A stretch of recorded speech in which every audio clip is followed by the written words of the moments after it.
we are headed over to the mythical, magical land of Mr. Matty Plays. We talk about Matty all the time. Matty makes great stuff, has for a long time. I've been watching him for ages, and he mainly reports on like BGS stuff, RPGs, games like that. And then he also has a really cool retro rebound is what he calls it channel that covers all sorts of retro games. So if you're interested in retro games, go check that out. That channel has just been exploding. Matty's been killing it recently. But he's a friend of the channel. We've done collabs together and stuff before, but he's reporting on Skyrim getting new DLC in 2023.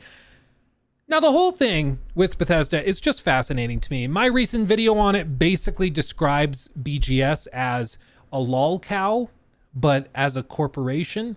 And if you're not familiar with the term, basically what a lol cow is a person or group of people laughed at for actions that they take despite not trying to be funny. They may try to take themselves seriously, but are often quote unquote milked for laughs without their knowledge. So really common thing is like, you know, like a Chris Chan or a King Cobra JFS, somebody that you get enjoyment out of, even though it's not for the reason that you should be getting enjoyment or fun out of them. You're getting that fun from their perspective unintentionally. For me, BGS has become a lol cow at this point and are entertaining for all the wrong reasons. And one of the things they keep doing is they keep updating games that don't frankly need updating. They keep changing things that don't need to be changed. And then they come along and they'll do something like, you know, responding to negative reviews for Starfield using ChatGPT to write responses, like all sorts of just crazy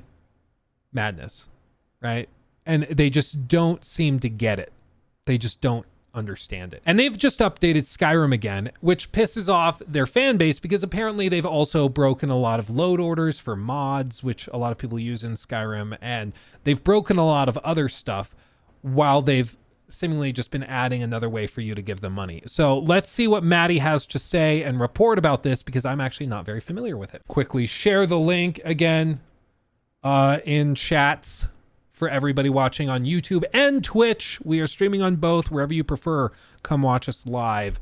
We have a great time, don't we? You can watch me unbox really crazy cool things like Knifey, the living poster that plays perpetually forever, and also crazy Lego sets that we're going to build on stream. So come by if you're watching this in the VOD or in the stream clip. Boring day on the job. It's never easy. It's never one-sided. Everyone's mad or everyone's happy. It's always a nice mixed bag, and that makes my job fun to do. Going to this point of the year here, December 2023, I wouldn't blame you if you had two things on your mind when it came to Bethesda. Number one, hey, Starfield just came out a few months ago. Where's the next major update for that game that goes beyond the latest update that just came out, which is 2 bullet points long? Yeah, for real. Meanwhile, Fallout 4's next-gen update is apparently still due out in 2023, but there's been no word on that. So those have been the two. Yeah, it is surprising. We haven't heard like anything about it. We didn't even see it at the Game Awards as far as I'm aware, unless it was something I slept through. But the whole thing with Starfield's post-launch support has been really, really weird. He's right. There have been, like, they added DLSS support finally. That's cool. They made it so you could eat items of food without having to like add it to the inventory, go to a separate menu and then eat it from there, which was in previous games. So I don't know why it took them this long to add it here, but that's a thing. I heard from some people that Bethesda, after the launch of Starfield, sent a lot of their teams on vacation, which is pretty common, where they'll launch a game, they've been in crunch for ages and they just want to get it out. They get it out and boom, they just figured it out. Like they got the game launched and they're happy about it. And then they go on vacation, they take some time, relax, spend time with their families. I'm down with all that, but it does make it so that some of these games launch and are like broken or problematic or have all these things. And then there's just no fix for months and months and months because nobody's in the studio doing it. Joe Raptor brought up on stream just on Wednesday. He thinks that's what's actually happened with like Assassin's Creed Valhalla, or as we say it here, Assassin's Creed Valhalla. With that game, if you remember, right before Christmas, back in whenever it launched, 2020, I think it was, they had an update that went out, which made Ivor drunk whenever you loaded into the game. And everybody left the studio for Christmas break to go on vacation. And so Ivor was just drunk. I know I say Eivor. I just, in my brain, I say them the same. Eivor, like, was just perpetually drunk for like 2 months of little patches, hot fixes, and updates and stuff, nonstop, just because they weren't in the office to actually fix it. So sometimes it can be like that. And I don't want to like give Bethesda crap for going on vacation after spending years and years working on a game. But at the same time, it's a bad look for us to be like looking for fixes and improvements to the game that has a handful of problems and them just being totally absent and AFK the whole time. So I think there's two sides to the story, but either way, it's a bad look. So those have been the two major questions in the Bethesda Game Studios community. And then somehow Skyrim finds a way to stampede all of that and arrive with the biggest update we've seen across all three of these Bethesda Game Studios games in the Return of Creations, which is basically a paid mods system that has a lot of pros and a lot of cons attached to it. Now, I said at the start of this that this is something you may have seen coming if you've been watching my channel since the start of the year. One of the first videos we put out in 2023 was talking about new, quote, DLC, end quote, coming to Skyrim, and that Bethesda was working on some sort of marketplace for this game. This was confirmed via a Steam DB branch that was labeled Marketplace, and we all started to run on the assumption that this was going to be kind of like Minecraft, where they had their own community marketplace, where people could actually make companies and make mods within Minecraft and sell them and make a living off of modding a particular game, where Skyrim has kind of turned into that platform. If the gameplay you're already seeing isn't an indication of this. I just used this Nolvis overhaul mod, ripped my 400 gigabyte overhaul, by the way, because thanks to this update, kaboosh, that's all done with. Wonderful. But yeah, it's a platform. Isn't that crazy? Did I mishear that? Or is that a mod of Skyrim? Of this. I just used this Nolvis overhaul mod, ripped my 400 gigabyte overhaul, by the way, because thanks to this update, kaboosh, that's all done with. Wonderful. But yeah, it's a platform, and people are dramatically transforming this game, and there have been games made within games, like Forgotten City was a big Skyrim mod that's been made into a full release. Which is one of my favorite games in the indie space of all time. If you have not played the Forgotten City, excuse me, I cannot recommend it enough. It is crazy good. It's made by like 3 guys, mostly one guy. It is wild. I cannot recommend it enough. It's like 15, 20 bucks usually. Go get it. The Forgotten City. That's what it's called. The Forgotten City. You will thank me. But we also saw this coming because Bethesda Game Studios posted on Twitter that they'd be taking down the in-game mods and Creation Club services for an extended period of time. And this was just abnormal behavior where, once again, I pointed my audience to this marketplace and I said, hey, get ready. It's probably on the way. Skyrim and Fallout 4 are forever going to be the test beds for Bethesda Game Studios for anything they want to bring into future products. Starfield, Elder Scrolls 6, whatever they're going to bring into those, they're going to try out on the, quote, biggest core audience, Skyrim being, of course, the first testing ground for that. If you sign in right now on Steam, there is a almost 12 gigabyte update that you can download, and with it arrives brand new content to Skyrim and a whole new system that Bethesda defines as creations. So, like I mentioned, mixed bag. We're going to get into all the opinions of it in a little bit, but first the information. Naturally, if you're new here and you're into Bethesda news information across Elder Scrolls, Fallout, Starfield, you're in the right place. Consider subscribing. Let's begin with... Yeah, for real, go subscribe to Matty. ...with what the heck this thing is. So Bethesda says in continue... I mean, my first impulse is just like, okay, so they're getting rid of the Creation Club. They're replacing it with Creations. Why? Like, is it that different, or is this just a way to rewrap things, or is it under new like contracts and things? So like BGS is getting a higher split this way. I just feel like there's got to be some piece of this puzzle that I'm not seeing, you know?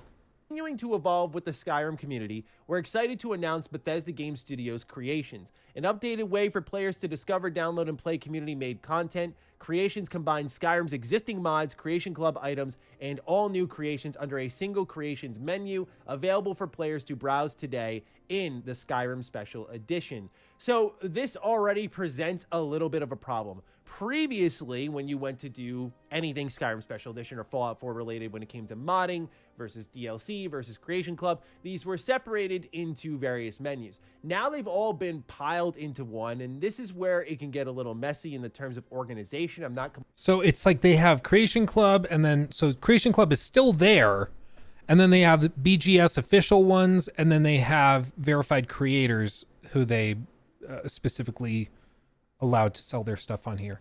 So it's just like a reskinned version of it with different panels or something. I don't get it.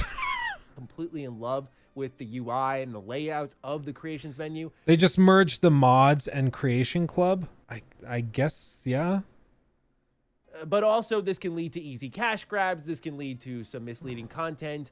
And I just think overall keeping the separation was good there, but it's clear that Bethesda, not just for Skyrim, but more importantly, something like Starfield, is going to use this to push their very unique form of monetization, which again has pros and cons. We'll get into that, but let's continue on with more information. Creators can put up their own creations for players to enjoy or even apply to the Bethesda Game Studios verified creator program to set prices for their creations. That's right, become a verified creator and you could earn a royalty for each of your creations sold within Skyrim Special Edition. Okay, opening it, that's cool. How do you become a verified creator though? I mean, it's cool to open it up so just anybody who makes anything could have their stuff sold. I'm not opposed to that. That's kind of interesting. Creations is rolling out today for Special Edition and Anniversary Edition for PC via Microsoft Store, Steam, Epic Game Store, as well as Xbox Series X and S, One X and S, and PS4 and PS5. No mention of Switch, naturally, which I think is to be expected here. So this is pro number one. There is no denying that modding has completely changed the landscape for what a Bethesda Game Studios game is. I think one of the main reasons that the internet has a lot of hope still in Starfield for people who don't like it at all is because when you look at, again, my Skyrim gameplay on screen, the game is practically unrecognizable. And that Starfield could have the same fate. No doubt it will over time. And people do this free of charge, might I add. And it's because of their input and their free work that the games got to this point and that they can now pave the way for future modders to make careers out of this. This is something Todd Howard talked about in the Lex Friedman podcast, how they're looking at ways to, you know, see if they can get the modders properly rewarded. And in that sense, this is why I'm mildly okay with the system. I think these modders deserve to make some bread. I mean, they are making full-on overhauls. I look at Sky Oblivion. I mean, but my understanding is something like a total overhaul like Nulvis is not available on console. It's only PC, right? And don't you need a separate mod launcher like Nexus or something, or Vortex, I guess, to run it? Isn't that something like you're not getting Nulvis overhauls with the creations system that they have here, right? Or am I just misunderstanding it? Ryan, thank you also for becoming a member. Appreciate you, my friend. Thank you. As far as I understand, correct, it's not possible on console. So the major overhauls are only possible on PC. So like the stuff that's being talked about here are like some skins. Maybe they add like some different enemy wraps basically, but Nulvis requires all DLC, etc. Okay. There's in-game mods, and then there's mods you can run with SKSE and MO2 and Vortex. Okay. It just seems to me like the types of overhauls people are hoping for and expecting for like Starfield and stuff, they're only on PC with specialty loaders and stuff, and they're pretty difficult to access for new players. Like if any one of my college buddies, except maybe one, who's much more tech savvy, if any of them wanted to play like this reworked version of Skyrim, I don't know if they'd be able to, because it's pretty daunting to get into. As a perfect example, with this new creation system, like I hope this is something that they can make a little bit of money off, because my God, they've worked on it for years, and the least they could do is collect a little bit of pocket change after it's all said and done. Naturally, the problem lies in that there is usually a free version of the paid version. And the Creation Club prices are pretty hit or miss. Like they add this East Empire expansion, which we'll talk about all the new content here today. This East Empire expansion goes for 700 Creation Club credits. That's around $8.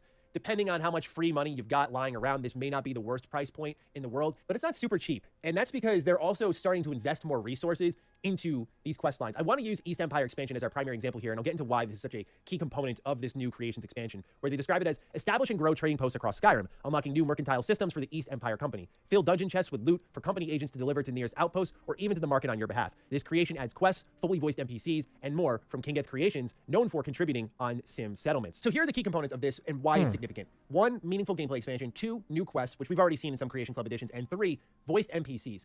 Originally, when Creation Club rolled out, the way the system was structured, it was said not only by modders, but even Bethesda themselves that, hey, we can't make this into like full-on DLC where we do some really crazy stuff here. Since then, the process has expanded over time. And when you look at what you got in Skyrim Anniversary Edition, some meaningful dungeons, some meaningful player homes, some new quests, that all worked pretty well and felt like a natural integration into the game. But the standout thing was no voiced NPCs. Did they really add in the Skyrim overhaul, just like straight up Zelda parachuting? Is that what they did? That all worked pretty well and felt like a natural integration into the game. Wow. Okay. That's funny. I mean, maybe this is part of like the vision of Skyrim, of Starfield, of all these games, is that they're just trying to build a basic foundational platform for modders to create stuff that they put on the Creation Club and creations that make the game much more enjoyable in the long term. Because already, I mean, so many people have burnt out of Starfield that a lot of people have just kind of moved on, even though they thought they'd be playing this game for like years and years by itself. But that's probably just because it doesn't have the mod community that Skyrim does yet, at least. And they seem to be trying to build on top of it. It also makes a lot of sense. And we've mentioned this plenty of times before. It's been a point of speculation, but a lot of people have wondered, oh, why don't they just move on to like Creation Engine, or from Creation Engine to like Unreal? That's what CDPR is doing. Well, listen, CDPR does have modders that work on their stuff. They have stuff like of course, CDPR or Cyberpunk had like flying cars, and they have overhauls to inventory systems, and they've got all sorts of stuff like that. But it's nowhere near as robust as the modding community within the Bethesda community. And I think that makes sense. Like, I get it. It's not been a focus of theirs, but I think that's also one of the reasons why they've been able to just kind of move on to the Unreal Engine 5, working with Epic to build that system out and that tech out for what they need to have it do for like The Witcher 4 and Cyberpunk, whatever the sequel's called. But Bethesda doesn't really have that luxury. Bethesda relies a lot more on modders.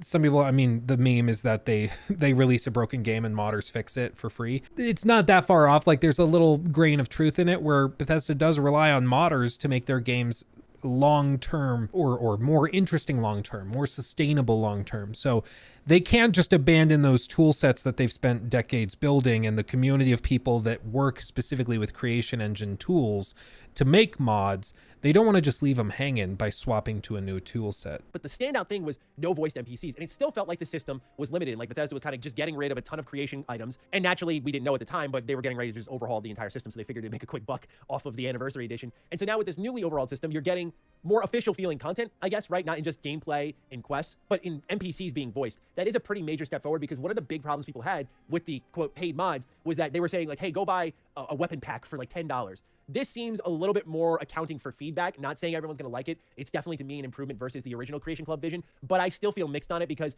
let's not get it twisted. There was a strong negative response to Creation Club. Really strong. I'm talking one of the most disliked videos I've seen on YouTube ever when it came to Creation Club.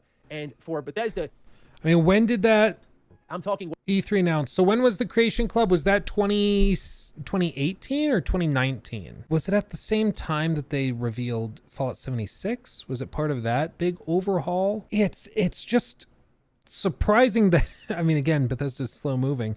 It's kind of been a theme. Those years are such a blur. I know, right, dude? It's just surprising that like it takes them 5, 6, 7 years. 2017 is when they did it. Oh, wow. Okay. So 6 years ago, going on 7 years ago. And they're just now trying to like realize the vision of it, giving people access to like new quest lines and stuff with voiced NPCs and everything, which like, I think the Creation Engine or the Creation Club and these creations really make sense once you have it. So like that novice overhaul is something you can pay $20 for and upgrade your game that way. Or if you want just a total maybe NPC overhaul to change their looks, you can pay $10 for that or something. Like, I think that's where it starts to make a lot of sense, but also it only really makes sense if you can bring it to console, because there are so many players that play these games on consoles years and years and years after the fact, and especially being Xbox partners, that to me seems like kind of a must. Yeah, it's just funny to me that they're doing this so far after the fact, and even then it's not really clear what the point is, other than just kind of revamping it to try and get their cut. One of the most disliked videos I've seen on YouTube ever when it came to Creation Club. And for Bethesda to try it again under a new kind of branding seems a little sneaky to me, but I almost feel like the die has been cast. This is going to be in Fallout 4's next gen update. Do not be surprised when it's there. This is going to be in Starfield. Do not be surprised when it's there. And I'm not saying I'm honestly surprised it's not already in Starfield. Like, honestly, I'm shocked that it didn't come day one and it wasn't like there from the very, very beginning. I feel Bethesda needs to change their melee combat a little, because from Skyrim, Fallout to Starfield, it feels like the same, not gonna lie. Yeah, and it's always been kind of clunky, to be honest. It's never felt very good. That's one big thing they gotta fix before the Elder Scrolls 6. They gotta figure that out, but let's be honest, it's probably not gonna happen. saying that to tell you can't get mad, but just don't be surprised. There's more beyond the East Empire expansion. They talk about legendary dungeons, Dwarven Delves. This hefty first dungeon pack from creator TrainWiz adds 2 unique and perilous dungeons, offering players tons to delve into. Folks may already be familiar with TrainWiz's works from the classic meme mods, including a certain famous tank engine, not to mention the Forgotten Seasons Creation Club item, also available in Skyrim Special Edition. Katja the Thief, primarily known in the community for making Fallout 4 collaborations, this creation from Unoctium introduces players to Katja, a voiced Nord follower, to join you on your escapades. Aldmeri Anti-Mage. From creator Niero comes this lavish Thalmor robe, offering a simple yet stunning outfit for players' wardrobes. Just because you spend a lot of time adventuring doesn't mean you can't look good while doing it. It does look pretty awesome. Winterfrost, creator the Dog of War, offers players a beautiful domicile to keep warm from chilly outdoors. You'll have to complete a short quest before moving in, but it'll all be worth it to call the place home. The Arquebus, this one actually looks pretty awesome. This creation packs both a dungeon to explore and a unique weapon to boot. Forged by creator Shoeburglar, players delve into an expansive ruin, facing its Dwemer-made Centurions and wielding a mighty arquebus complete with 4 variations. And then there's the Shade Tree Lodge. Known for making homes in Skyrim, creator Eleanor is a fixture in the modding community and was even a contract developer for Starfield. This creation offers a cozy player home on the water to hang your hat or helmet after a long... That's funny. They're a creation developer, but not like a standalone, like they didn't get hired after the fact.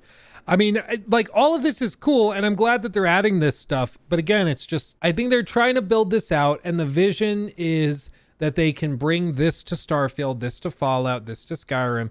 And then you go in there, you spend $5 to get a new quest line, you play it for a few hours, then you're like, ooh, I want a new house to live in. You pay $5 for that. And each time they do that, the modders get a little cut, and also BGS gets a cut for facilitating the whole thing. And then everybody's happy. And if it also it allows support for these things on console, I think that's really cool. And I think that's a solid reason to build this out. But I don't think all of this is a replacement for quality game design up front. Okay, just to be very clear. This stuff added to Starfield doesn't fix Starfield. This stuff added to Fallout 4 doesn't magically make Fallout 4's story problems go away, for example. They can enhance the game in various ways, but if the core is still fragile or if the house is built on sand instead of a strong bedrock, it's still mighty wobbly, still pretty sketchy. And as we would see, like in this case, I just don't know if this is like, I think the initial pitch was that, yeah, it's more content created by gamers for gamers and they get paid to do it. So everybody should be happy. And I can understand why that's the vision, but I don't think that's how it'll actually play out once we actually start getting this stuff. I think it's just not, it's too little too late, basically. Too little too late. But I don't know. What do you think? What do you think? Do you think paid mods coming back in full force is gonna magically save Starfield? I don't know. I wouldn't put much money on it. I think they're gonna add it. I don't know when. I think they're definitely gonna add it. But man, it's I don't think that that's enough to just magically make all these games fantastic long-term experiences. I think people are gonna be playing Cyberpunk for a long time just because it's still graphically so impressive, technologically really impressive. It's gonna hold up long-term. Like, ask yourself, why do people do graphical overhauls? Because the bad graphics that are outdated and aged, they bug them and they'd rather the graphics be really good. So they look to see them improved and the fidelity increased with these expansions and with these mods. That's why they do it. If your game is already cutting edge graphically, it's not really necessary. Like, people are already trying to do graphical overhaul mods for Starfield, a game that launched a couple months ago. Or I guess at this point, a few months ago. That should be a problem for Bethesda. They should be like, oh, wow. Oh. Like, I've seen some of the mods that try to improve the graphics of Cyberpunk, and it just like makes Keanu's face look younger or something. Like, they're not really that foundational, but people are already trying to overhaul Starfield. I mean, again, that should be concerning. that should be concerning. He took my thing.